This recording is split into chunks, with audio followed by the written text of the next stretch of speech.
Hello दोस्तों, आज हम जिस मूवी को एक्सप्लेन करने जा रहे हैं वह है शाहरुख खान की पहली मूवी दीवाना, जो कि 1992 में रिलीज हो चुकी है। पहली मूवी होने के बावजूद भी शाहरुख खान की परफॉर्मेंस बहुत बेहतरीन रही है। शाहरुख खान के अलावा और भी कई बेहतरीन कलाकारों ने इस मूवी में काम किया है, जैसे कि दिव्या भारती, ऋषि कपूर, अमरीश पुरी। इन लोगों की एक्टिंग ने भी इस मूवी में चार चांद लगा दिए हैं। आइए दोस्तों, अब मूवी की ओर चलते हैं। मूवी के स्टार्टिंग में हमें एक हवेली को दिखाया जाता है और इसी के साथ इस मूवी के पहले एक्टर ऋषि कपूर यानी कि रवि को दिखाया जाता है, जो कि एक राजकुमार होता है, लेकिन इन्हें गाना गाने का बहुत शौक होता है और ये अपने एक शो के लिए अपनी माँ से मिलकर रवाना हो ही रहे होते हैं। तभी यहाँ पर इस मूवी के मेन विलन अमरीश पुरी यानी कि धीरेंद्र प्रताप सिंह को दिखाया जाता है, जो कि रवि का सौतेला चाचा होता है। लेकिन धीरेंद्र प्रताप सिंह के दिल में रवि के लिए इतनी नफरत होती है कि वह रवि को एक नजर नहीं भाता। रवि को विदा करने के पश्चात धीरेंद्र प्रताप रवि की मां लक्ष्मी देवी से प्रॉपर्टी के नकली पेपर पर दस्तखत करवाना शुरू कर देता है। रवि के पिताजी नहीं होने के कारण लक्ष्मी देवी धीरेंद्र प्रताप पर पूरा भरोसा करती है और हवेली की पूरी जिम्मेदारी वही संभालता है। पेपर पर दस्तखत करवाने के बाद धीरेंद्र प्रताप अपने घर पहुंचता है और अपने बेटे को समझाता है कि इस दुनिया में सौतेला होना सबसे बड़ा पाप है। धीरेंद्र प्रताप हवेली के मुनीम को भी पैसों का लालच देकर अपनी तरफ कर लेता है। इनकी ये सभी बातें एक सिक्योरिटी गार्ड सुन लेता है और लक्ष्मी देवी को बताने के लिए जाने लगता है, लेकिन रास्ते में ही धीरेंद्र प्रताप के आदमी उसको मार देते हैं। दूसरी तरफ रवि को दिखाया जाता है, जो अपने प्रोग्राम के लिए सुंदरनगर पहुंच जाता है और अगले दिन प्रोग्राम में एंट्री होती है इस मूवी की मेन हीरोइन दिव्या भारती यानी कि काजल की, जो कि बहुत सुंदर और क्यूट होती है। रवि अपने प्रोग्राम में गाना गुनगुनाते हुए सभी को दीवाना बना रहा था। प्रोग्राम खत्म होने के बाद वहां पर मौजूद सभी लड़कियां रवि का ऑटोग्राफ लेने के लिए रवि के पास आती है, लेकिन काजल रवि का ऑटोग्राफ नहीं लेती, क्योंकि रवि काजल के मामा देवदास के गेस्ट हाउस में रुका हुआ होता है। देवदास जो कि रवि का दोस्त होता है, इसलिए काजल को विश्वास है कि वह गेस्ट हाउस जाकर ऑटोग्राफ ले लेगी। अगले दिन काजल सुबह ही गेस्ट हाउस के बाहर पहुंचकर शरारत करना शुरू कर देती है। यह सब देखकर रवि जैसे ही बाहर आता है, काजल भागने लगती है, लेकिन वह भागते हुए सीढ़ियों से गिर जाती है। काजल की खूबसूरती को देखकर रवि उस पर फिदा हो जाता है। तभी रवि काजल को गोद में उठाकर उसके घर छोड़ आता है और तभी से दोनों की लव स्टोरी शुरू हो जाती है। प्यार इतना बढ़ जाता है कि रवि काजल से शादी कर काजल को अपने घर ले आता है। हवेली में रवि और काजल का धूमधाम से स्वागत होता है। लक्ष्मी देवी अपनी बहू को देखकर बहुत खुश थी। शादी की खुशी में हवेली में एक पार्टी होती है, जहां धीरेंद्र प्रताप रवि और काजल को देखकर जल भुन जाता है और घर जाकर अपने बेटे से कहता है कि मैं तो इस परिवार को खत्म करने में लगा हूँ, लेकिन यह तो अपना वंश बढ़ाने में लगे हैं। लेकिन कोई बात नहीं, बहुत जल्द सारी प्रॉपर्टी अपने नाम कराने के बाद मैं इन सभी को खत्म कर दूंगा। अगले दिन रवि और काजल घूमने के लिए अपने फार्म हाउस जाते हैं। तभी धीरेंद्र प्रताप का बेटा नरेंद्र रवि पर हमला कर देता है और यहाँ बहुत शानदार फाइट होती है, लेकिन नरेंद्र अपने साथ बहुत से गुंडों को लेकर आया था, लेकिन रवि एक एक करके सभी गुंडों को मार देता है। लेकिन तभी नरेंद्र रवि को शूट कर देता है।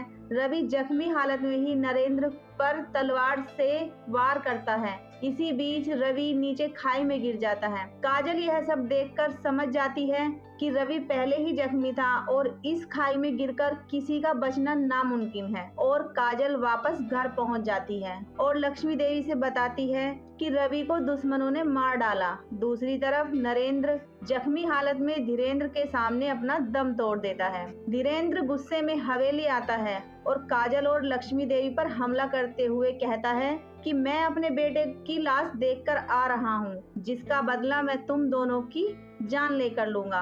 और वह काजल और लक्ष्मी देवी को एक कमरे में बंद कर देता है और वह अपने बेटे की लाश को शमशान लेकर चला जाता है। तभी हवेली के मुनीम को दिखाया जाता है जो लक्ष्मी देवी से माफी मांग रहा होता है और कहता है कि मुझे मालूम नहीं था कि ये लोग रवि बाबू को मार देंगे, लेकिन अब मैं आपको ऐसे नहीं मरने दूंगा। उन लोगों के आने से पहले आप मेरे साथ चलिए। और वे तीनों वहां से निकलकर ट्रेन पकड़ मुंबई पहुंच जाते हैं। वहीं दूसरी ओर धीरेन्द्र इन्हें ढूंढता रहता है। मुंबई आने के बाद लक्ष्मी देवी अपने खानदानी वकील से मिलती है, उनको सारी बातें बताती है और उनका खानदानी वकील उनका साथ देता है। और अगले दिन वकील साहब बताते हैं कि मैंने आपकी सारी प्रॉपर्टी काजल के नाम कर दी है और अब धीरेन्द्र कितनी भी कोशिश कर ले वह प्रॉपर्टी नहीं ले सकता। अगर आप चाहो तो धीरेन्द्र पर एफआईआर करा सकती हो।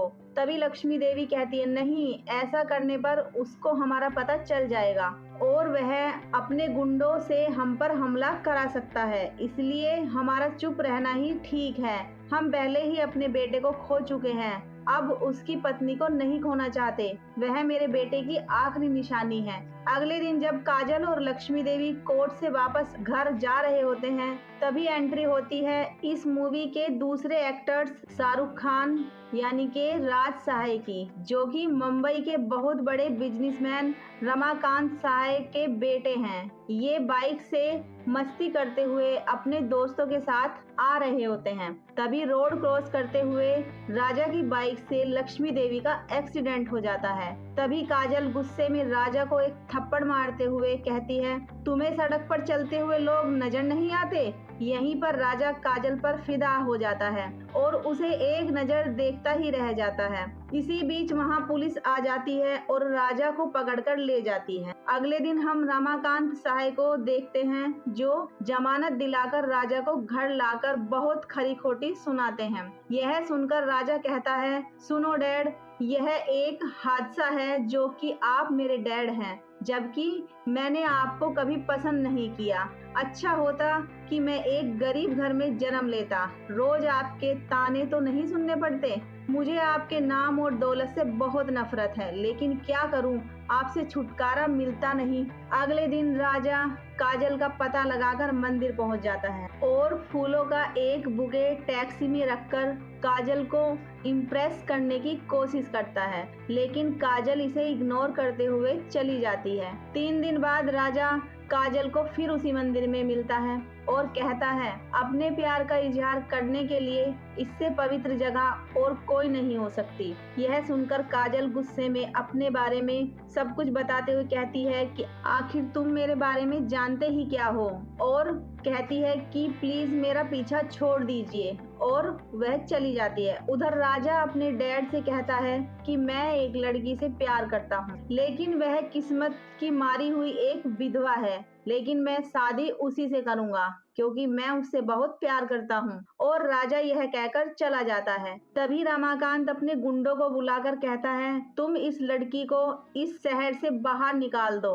तभी रमाकांत सहाय के गुंडे काजल के घर जाकर तोड़फोड़ मचाने लगते हैं। तभी वहां राजा आ जाता है, सभी को मार कर भगा देता है। राजा अपने डैड के पास पहुंच जाता है जो कि एक पार्टी में होते हैं। वह उन्हें सभी के सामने जलील करता है और कहता है मैं तुम्हारी इस दौलत और शोहरत को छोड़कर जा रहा हूँ और मैं उसी लड़की से शादी करूंगा जिससे मैं प्यार करता हूँ। देखता हूँ कि आप मुझे कैसे रोक सकते हो। और राजा लक्ष्मी देवी के पास जाकर कहता है कि माँ मैं काजल से शादी करना चाहता हूँ। मैं काजल के लिए सब कुछ छोड़ आया हूँ। काजल से शादी करके मैं उसकी बेरंग जिंदगी में खुशियों के रंग भरना चाहता हूँ। यह सुनकर लक्ष्मी देवी काजल के पास जाती है, उसको समझाती है बेटी तू अकेले कब तक जिंदगी गुजारेगी, मेरा कहना मानो और राजा से शादी कर लो, वह बहुत अच्छा लड़का है। इसके बाद राजा और काजल की शादी हो जाती है और धीरे धीरे इन दोनों में प्यार हो जाता है। वहीं दूसरी तरफ धीरेन्द्र प्रताप को दिखाया जाता है जो कि काजल और लक्ष्मी देवी की तलाश करते हुए मुंबई पहुंच जाता है और वह लक्ष्मी देवी के वकील से मिलता है और कहता है रवि की जायदाद कोर्ट से मुझे नहीं मिल रही है, आप कोई रास्ता बताएं। वकील साहब कहते हैं देखिए धीरेन्द्र प्रताप जी, यह बात सच है, रवि के खानदान के खत्म हो जाने के बाद बाद आप उस जायदाद के वारिस हैं, लेकिन अभी तक उन लोगों की लाशें नहीं मिली हैं, इसलिए कोर्ट उन लोगों को मरा हुआ नहीं समझेगा। इसीलिए पहले सबूत इकट्ठा करो और कोर्ट के सामने पेश करो, तभी तुम्हें जायदाद मिल सकती है। लेकिन धीरेन्द्र प्रताप को वकील पर बिल्कुल भरोसा नहीं था, क्योंकि वह हवेली का वफादार है। इसलिए धीरेन्द्र अपने गुंडों को वकील के पीछे लगा देता है और हवेली वापस आ जाता है। दूसरी तरफ राजा और काजल एक दूसरे के करीब आने लगते हैं और तभी यहाँ दोबारा एंट्री होती है रवि की, जो कि जख्मी हालत में गांव वालों को मिल गया था। उन्होंने इसका इलाज किया और कुछ दिनों बाद जैसे ही इसको होश आता है तभी वह अपनी हवेली आता है। यहाँ पर एक चौकीदार उसे बताता है कि धीरेन्द्र ने बहुरानी और मालकिन पर बहुत जुल्म किए और वे लोग अपनी जान बचाने के लिए यहाँ से चले गए।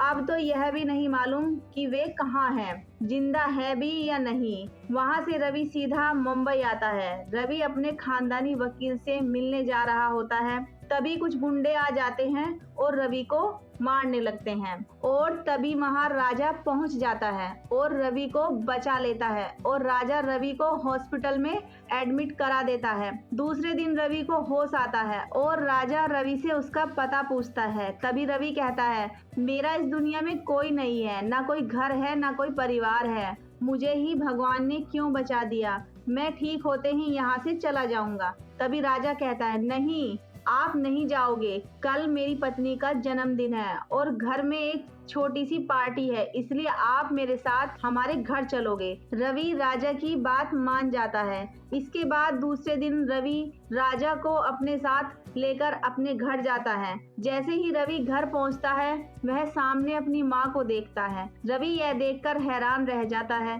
तभी राजा रवि को अपनी पत्नी काजल से मिलाता है। काजल को देखकर रवि के पैरों तले से जमीन खिसक जाती है, क्योंकि रवि ने कभी ऐसा सोचा भी नहीं था। पार्टी खत्म होने के बाद रवि काजल से चोरी से मिलता है और काजल रवि से कहती है, तुम ही बताओ मैं क्या करूं, मैं तो यह शादी करना ही नहीं चाहती थी, लेकिन दुनिया के डर से माँ ने राजा से मेरी शादी करा दी। अब तुम ही बताओ मैं क्या करूं, एक तरफ राजा है तो दूसरी तरफ तुम हो, मेरी जिंदगी अब और मुश्किल हो गई है। तभी रवि कहता है, नहीं काजल, तुम्हें परेशान होने की कोई जरूरत नहीं है, मैं तो सबकी नजरों में मर ही चुका हूँ और मरे हुए लोग कभी वापस नहीं आते। तुम राजा के साथ खुश रहो और मैं अपनी माँ को लेकर यहाँ से हमेशा के लिए चला जाऊंगा। दूसरी तरफ राजा रवि और काजल की सारी बातें सुन रहा होता है और राजा रवि को रोकने की कोशिश करता है, लेकिन रवि नहीं रुकता। दूसरी तरफ हम धीरेन्द्र के गुंडों को देखते हैं, जो वकील का पीछा करते हुए राजा के घर पहुंच जाते हैं, जहां वे रवि, काजल, लक्ष्मी देवी को देख लेते हैं और धीरेन्द्र को फोन कर सारी बातें बता देते हैं। तभी धीरेन्द्र अपने गुंडों को राजा के घर भेजकर काजल को किडनैप करा लेता है। इसके बाद वह रवि, राजा और लक्ष्मी देवी को अपने अड्डे पर ले आता है। वह रवि और लक्ष्मी देवी से कहता है, अगर तुम जायदाद के कागजों पर दस्तखत कर दो तो मैं तुम सबको छोड़ दूंगा। दूसरी तरफ राजा बच बचाकर धीरेन्द्र के गुंडों पर हमला कर देता है। तभी रवि भी इन गुंडों को मारने लगता है। इसी दौरान धीरेन्द्र रवि पर गोली चला देता है। रवि जख्मी होने के बावजूद भी बॉम्ब को अपने हाथ में लेकर धीरेन्द्र के पास पहुंच जाता है। इतने में ही बम ब्लास्ट हो जाता है और दोनों मर जाते हैं। इसके बाद राजा और काजल और रवि की माँ घर लौट आते हैं और एक साथ रहने लगते हैं। इसी के साथ यह मूवी खत्म होती है।